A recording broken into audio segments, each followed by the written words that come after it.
ఎక్కడెక్కడ షణ్ముఖుణ్ణి ఆరాధన చేస్తారో అక్కడ ఐశ్వర్యం పరిడవిల్లుతుంది. పక్కన ఉన్నటువంటి తమిళ దేశం, ద్రవిడ దేశంలో అంత ఐశ్వర్యం వచ్చింది, అన్ని పరిశ్రమలు వచ్చాయంటే కారణం ఏమిటో తెలుసా అండి? సుబ్రహ్మణ్యారాధన. వాళ్ళు విపరీతమైన సుబ్రహ్మణ్యారాధన చేస్తారు. సుబ్రహ్మణ్య ఆరాధనం చేసినా, షణ్ముఖుడికి ప్రదక్షిణం చేసినా, ఆయనకి నమస్కారం చేసినా జ్ఞానము, ఐశ్వర్యము, సంతానమునకు క్షేమము, ఆయువు, ఆరోగ్యము అన్నీ కలుగుతాయి. అంత శక్తివంతమైనటువంటి సర్గ ఈ షణ్ముఖోత్పత్తి సర్గ.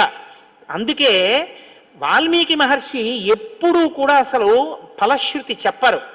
కానీ ఈ షణ్ముఖోత్పత్తి గురించి చెప్పిన తర్వాత, అందుకే షణ్ముఖుడికి ఉన్న గొప్పతనం ఏమిటో తెలుసా అండి? ఆయనకి ఒక గొప్ప విజయాన్ని సాధించాడు షణ్ముఖుడు ఒక్కడే. శైవ వైష్ణవాలు రెండూ కూడా వియ్య పొందేట్టు చేశాడు.